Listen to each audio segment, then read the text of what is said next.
Mary Magdalene and another relative were all there at the foot of the cross while Jesus is hanging there, dying. Now, even though she knows what Jesus told her is going to happen, boy, when you're seeing that, that seems really real. Picture yourself on that cross. Picture yourself suffering, wounded, big pain.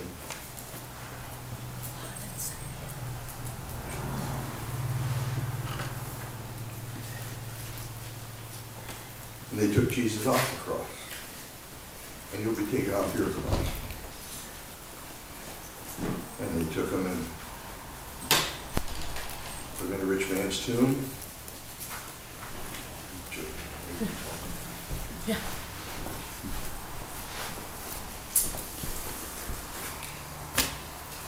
Friday, Saturday, mother's praying. Can you imagine the agony she's going through? Is what he said true? It can't be true. This was real. We saw him die. But yet he said he would, but that doesn't seem right. It doesn't seem possible. In our world, it doesn't seem possible. And then on Sunday morning, he rose. His mom and everybody else saw him. And that's the joy that God will lead you into. If you go through, sometimes you're persecuted. Sometimes there's no good reason for you to be on that cross. But it's okay, because the same thing's going to happen to you. The Word's going to take you off that cross, and He's going to make your life better.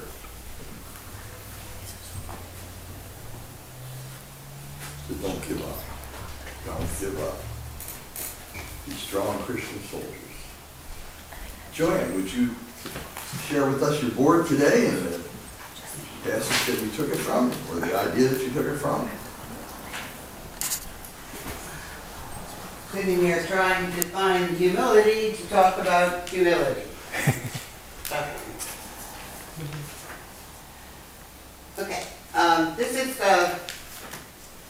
This was a tough one. I must have tried to get it and rewrote it about 4,000 times. I pity you doing a sermon, I'll tell you. I pity the people listening to it sometimes. This is Matthew 23, 11 and 12.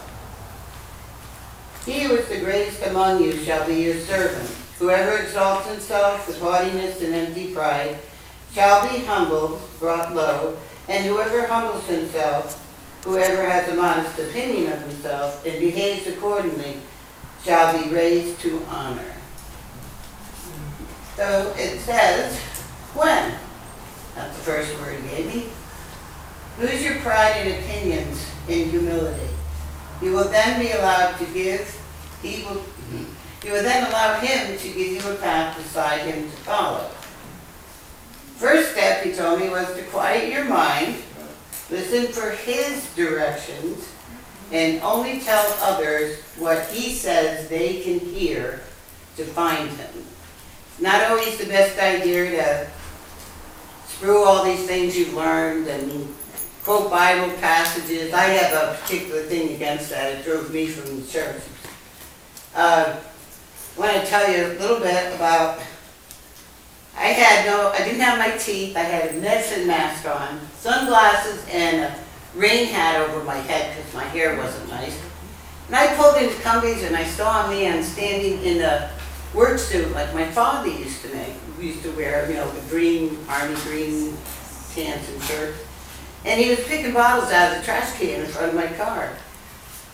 And I remembered that when I was young and on my own and partying, my father had lost his job, and he said that he was walking the roads picking bottles to try and pay the taxes.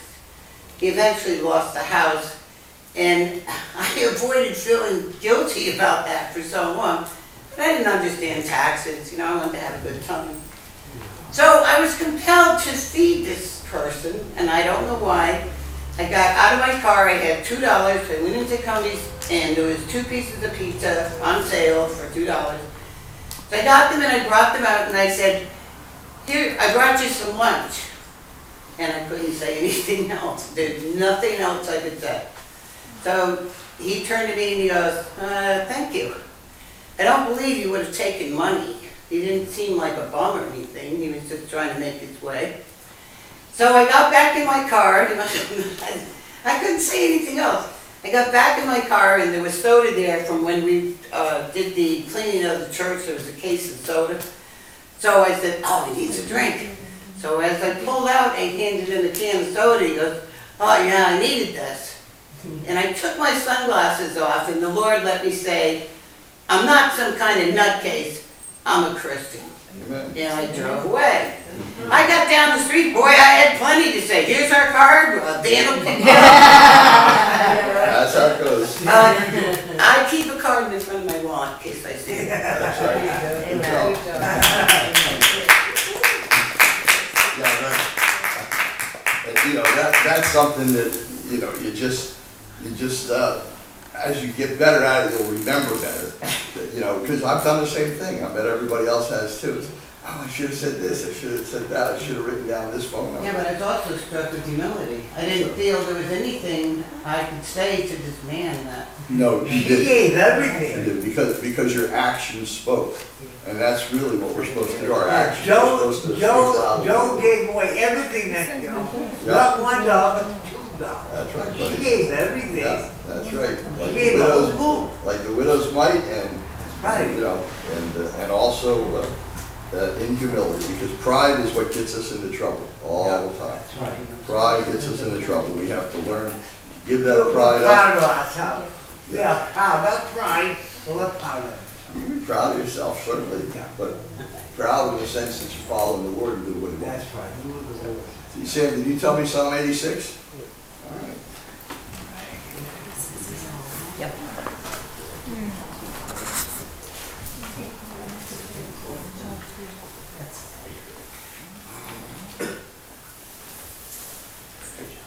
What song? Psalm 86. Listen, Lord, and answer me, for I am poor and needy. Protect my life, for I am faithful. You are my God. Save your servant who trusts in you. Be gracious to me, Lord, for I call to you all the day long. Bring joy to your servant's life, since I set my hope on you, Lord. For you, Lord, are kind and ready to forgive, abundant in faithful love to all who call on you. Lord, hear my prayer.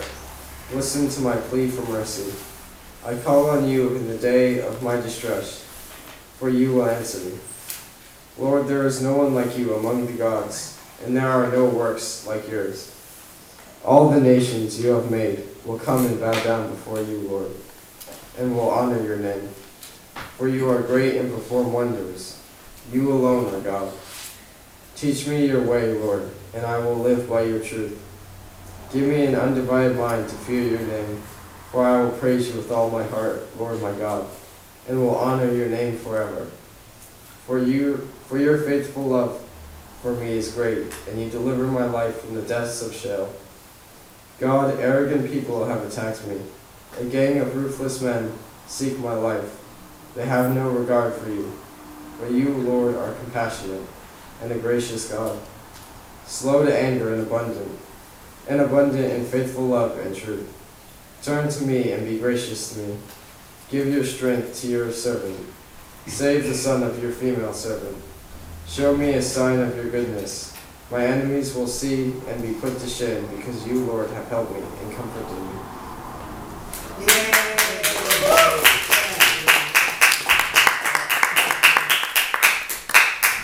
Good words.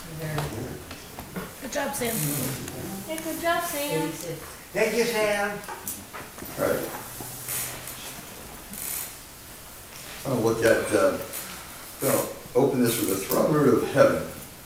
And just read through that. Listen to that. Imagine yourself taken up to the throne of God. One day you will be.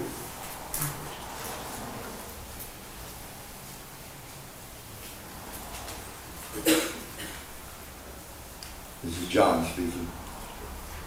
After this, I looked, and there in heaven was an open door. The first voice that I heard, it said, speaking to me like a trumpet, it said, "Come up here, and I will show you what must take place afterwards." Immediately I was in the Spirit, and there in heaven a throne was set. One was seated on a throne, and the one seated looked like jasper and carnelian stone. A rainbow that looked like an emerald surrounded the throne. Around that throne were 24 thrones, and on a throne sat 24 elders dressed in white clothes with gold crowns on their heads. From the throne came flashes of lightning, rumblings, and thunder. Burning before the throne were the 7 fiery torches, which are the 7 spirits of God. Also before the throne was something like a sea of glass, similar to crystal. In the middle and around the throne were 4 living cherubim, covered with eyes in front and in back. The first living cherubim was like a lion. The second living cherubim was like a calf. The third living cherubim had a face like a man. And the fourth living cherubim was like a flying eagle. Each of the 4 creatures, each of these cherubim, had 6 wings. They were covered with eyes around and inside. Day and night they never stop. And they sing, "Holy, holy, holy, Lord God the Almighty, who was, who is, and who is coming." John writes several early Christian hymns right into this. It's praising the Lord. Whenever the living cherubim gave glory, honor, and thanks to the one seated on the throne, the one who lives forever and ever, the 24 elders fall down before the one seated on the throne, worshiping the one who lives forever and ever. And they cast their crowns before the throne, and they sing, "Our Lord and God, you are worthy to receive glory and honor and power, because you have created all things, and because of your will they exist and were created." Then I saw on the right hand of the one seated on the throne, this is Adonai, Father, a scroll with writing on the inside and on the back, sealed with 7 seals. I also saw a mighty angel proclaiming in a loud voice, "Who is worthy to open the scroll and break its seals?" But no one in heaven or on earth or under the earth was able to open the scroll or even to look in it. And I cried and cried because no one was found worthy to open the scroll or even to look in it. Then one of the elders said to me, "Stop crying. Look, the Lion from the tribe of Judah, the Root of David, has been victorious. He has overcome so that he may open the scroll and its 7 seals." Then I saw one like a slaughtered lamb, standing between the throne and the 4 living cherubim and among the elders. He had 7 horns and 7 eyes, which are the 7 spirits of God sent into all the earth. He came and took the scroll out of the right hand of the one seated on the throne. When he took the scroll, the 4 living cherubim and the 24 elders fell down before the Lamb. Each one had a harp and gold bowls filled with incense, which are the prayers of the saints. And they sang a new song. "You are worthy to take the scroll and to open its seals, because you were slaughtered, and you redeemed people for God by your blood. From every tribe and language and people and nation, you made them a kingdom and priests to our God, and they will reign on the earth." This is you that talk. Then I looked and heard the voice of many angels around the throne, and also the living creatures and of the elders. Their number was countless thousands plus thousands of thousands. They sang with a loud voice, "The Lamb who was slaughtered is worthy to receive power and riches, and wisdom and strength, and honor and glory and blessing." I heard every creature in heaven, on earth, under the earth, on the sea, and everything in them say, "Blessing and honor and glory and dominion to the one seated on the throne, and to the Lamb forever and ever." The 4 living creatures said, "Amen." And the elders fell down and worshiped. And before I go on, we're going to worship, and we're going to use that same opening song to the Lord, "Holy, holy, holy."